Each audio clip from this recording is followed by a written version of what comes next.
The Bronx, despite being known as home to lyrical art, it is also home to a wide range of sculptural art, a large portion of which are commemorative monuments. In the Bronx, the commemorative monuments incorporate formalism, literalism, and allegorical aspects. The Highbridge Doughboy is a World War I commemorative monument which contains all three sculptural aspects. The Doughboy sculpture is placed on top of a truncated pyramid.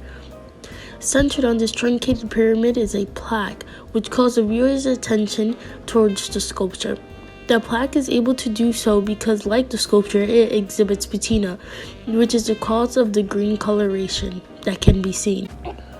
The literal aspect of this monument is made known to the viewer by this plaque. It states, "For God and country, in honor of the boys of Highbridge who served their country and in memory of those who made the supreme sacrifice in the World War 1917 through 1918, killed in action," followed by the names of the 21 fallen soldiers. There are many formal aspects in this monument. The formal aspects can be separated into two groups, those that are evident and formal aspects that require further analysis to discover. The evident formal aspects are the monument's symmetry and use of lines to create definition and detail. The more subtle formal aspect is the artist's use of two shapes, circle and cylinders. The shapes are arranged in a manner for the viewer to interpret the sculpture as a man in an active battling position. However, the arrangement of the shapes makes it evident that the circles hold more values, although they're the least represented shape, due to the shape's location on the perimeter. Through this formal aspect, the creator has embedded the statue's allegorical aspect. The active battling position and fearless facial expression on the Highbridge Doughboy statue exhibits the artists and committees who push for the creation of the monument want for the viewer to perceive doughboys as fearless, well-trained, heroic symbols. Doughboys were portrayed as so because American rulers and art committees wanted to return a sense of stability, peace, and nationalism among American citizens who felt the great impact left by the war. By the time the Allies and Germany signed the armistice, or truce to cease fire, approximately 116,708 American soldiers lost their lives, 204,000 injured, and roughly 4 million Americans participated in the war. This tremendous loss devastated the nation collectively.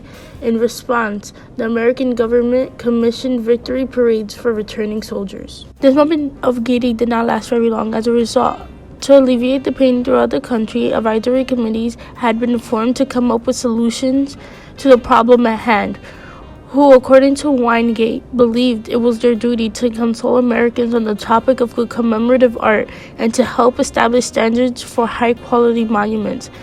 It is through such committees that the series of the Doughboy statues originated. The term doughboy is a nickname given to World War I infantrymen. There is no certain origin of the term. Infantrymen were the soldiers in the front line of the battle, leading the army towards the enemies and also the first to come in contact with the opposing army. Many of the doughboys were drafted into the war with very little training. The Doughboys is a significant series of monuments because, unlike other commemorative monuments, there is no specific person being depicted. Instead, it is a generic statue of what would be known as the common man, which is why the Doughboy statues are depicted of average build and height. These fought in the terrible conditions of trenches. Trenches were infested with vermin, human waste, and decomposing bodies, all of which claimed the lives of doughboys through various diseases. Doughboys were exposed to constant bombings and mustard gas attacks while in the trenches. Keeney quotes the soldier who says, "Those that weren't scared weren't there." The truth is that doughboys were not properly trained for what they were to face in the Great War. For this reason, many soldiers were not brave but scared young men. The depiction of doughboys as just a soldier in the trenches is wrong. In fact, many doughboys like Philip James rather play instruments to soothe the soldiers, as he claims, to preserve the sanity around the carnage that the doughboys were exposed to, than be armed in battle. The Doughboy series excluded men of color and women. Although its claims to depict the common man, it isn't until George T. Kersley, an African-American congressman from Illinois, who introduced a bill to incorporate African-American World War I commemorative monuments that a monument was made in commemoration of soldiers of color.